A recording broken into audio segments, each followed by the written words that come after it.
Bismillahir Rahmanir Rahim. I am Dr. Mohamed Ibrahim, Assistant Professor of Obstetrics and Gynecology, Mansoura University. Our topic today is intrauterine growth restriction, IUGR.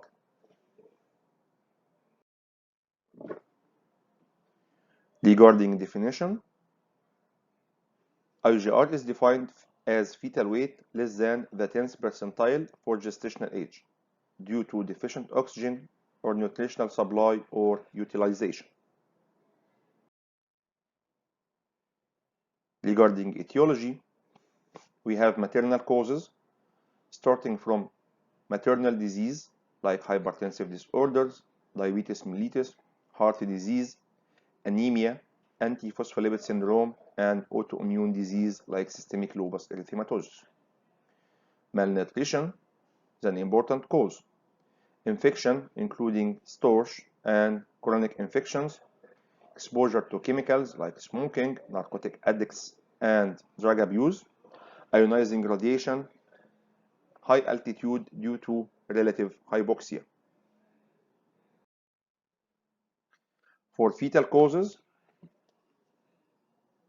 we have chromosomal abnormalities as Down syndrome, congenital malformations as renal agenesis, ectopic pregnancy, of course for the advanced secondary ectopic pregnancy, multifetal pregnancy, the growth of the twin is usually lower than the usual for the singleton, and sometimes it will be affected by IUGR.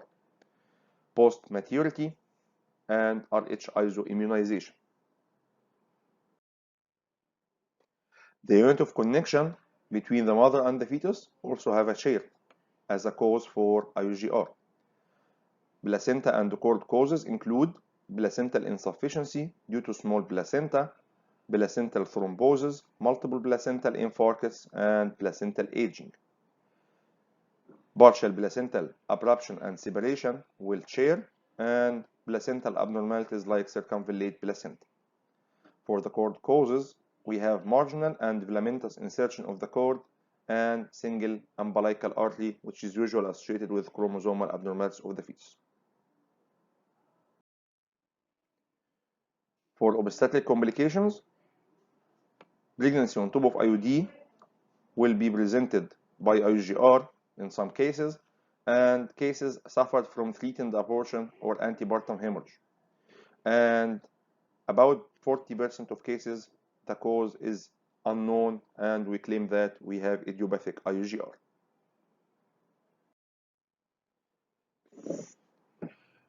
IUGR is classified into two types according to the site of affection and the timing of onset. We have the symmetrical IUGR and the asymmetrical IUGR. 20% of cases are presented with symmetrical IUGR and 80% with the asymmetrical one. The symmetrical type is usually related to chromosomal, congenital, or infective causes, while asymmetrical one usually related to placental insufficiency, maternal disease, and chronic malnutrition. The symmetrical one usually occurs in early stage, while the asymmetrical occurs late. Growth impairment involves all body structures, including internal organs and the brain, and hence the name symmetrical. There is symmetric affection of the all parts of the fetus. While in the asymmetrical one, the growth impairment usually affects the body but not the brain, which is called sparing effect of the brain. So the head is large in comparison with the body. Usually in the symmetrical IUGR, not correctable with poor prognosis, while the asymmetrical one, sometimes it will improve and treatment by treating the maternal cause. This photo shows different changes or complications that can affect the premature fetus and the IUGR fetus upon delivery. For complications of IUGR, there is short-term complications, which include oligohydramnios with its all complications, and this is discussed in the oligohydramnios lecture. Fetal distress and intrauterine fetal death. If the condition is not corrected at an optimal time, the baby will go into death.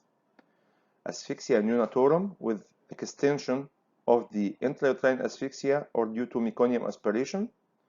Bleeding tendency may cause pulmonary hemorrhage and death. And polycythemia with chronic intrauterine fetal hypoxia, which will increase erythropoietin production and increase erythropoiesis.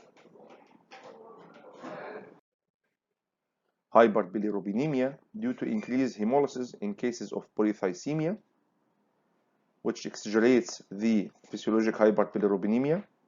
Hypothermia due to poor subcutaneous fat and large surface area relative to the weight. Hypoglycemia due to poor glycogen storage, which increases glucose demand to keep temperature.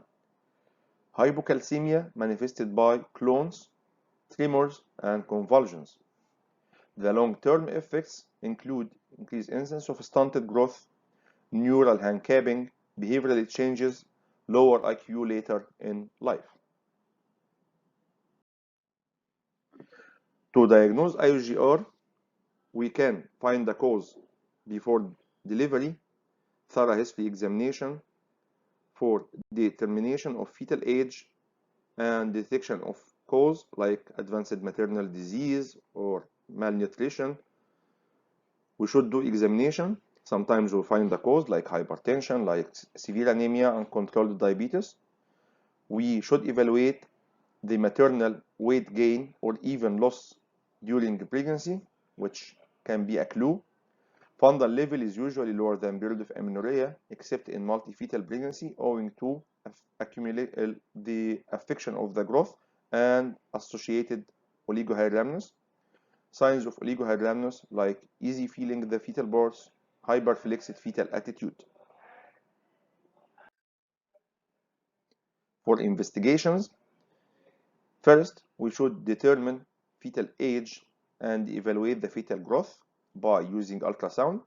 Serial biparietal diameter measures.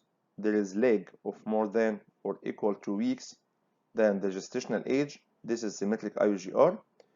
Serial femur length. If we have leg 2 weeks or more than the gestational age, but with normal biparietal diameter, this is the asymmetrical one, having the brain-sparing effect. Serial abdominal circumference measurement, useful in monitoring fetal growth, and the abdominal circumference will be affected in the symmetrical and the asymmetrical one. We should do head circumference, abdominal circumference ratio. We will find increased ratio in case of asymmetrical IUGR. The biparietal diameter and the head circumference are somewhat maintained growing by the brain-sparing effect. The second, we should evaluate fetal well-being by the usual manner using the daily fetal movement count. Less than 10 movements per 12 hours is usually a finding in case of IUGR. This baby is chronically distressed. Non-stress tests, it will be non-reactive.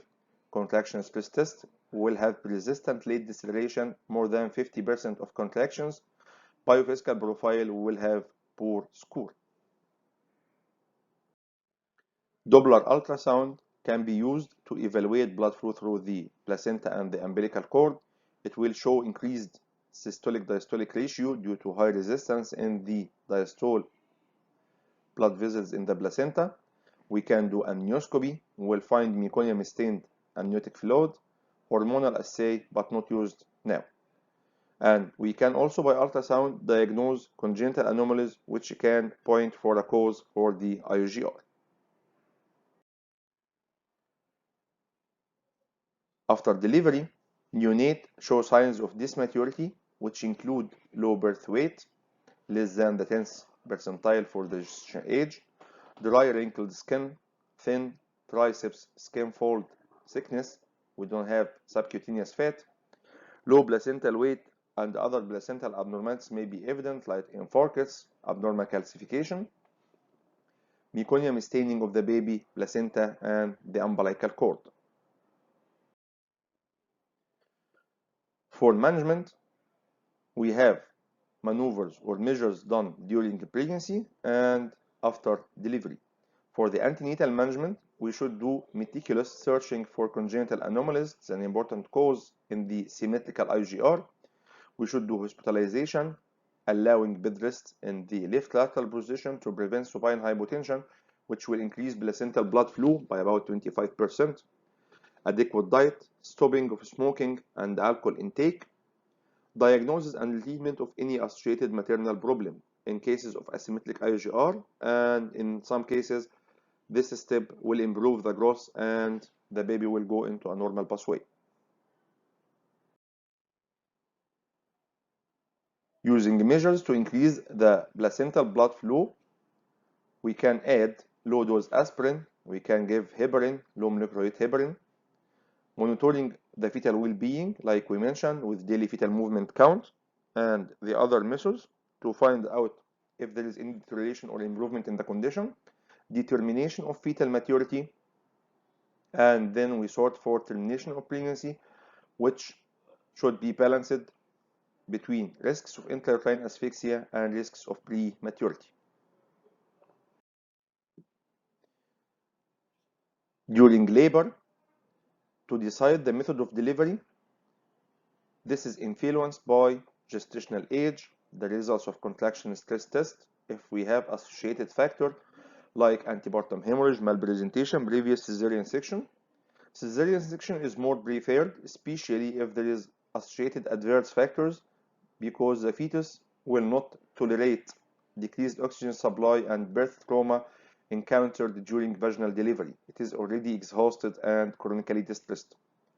Precautions during vaginal delivery include strict application of partogram follow-up and continuous fetal monitoring during the course of whole delivery. Postnatally, we try to diagnose and treat problems of dysmaturity, which mentioned as a complication.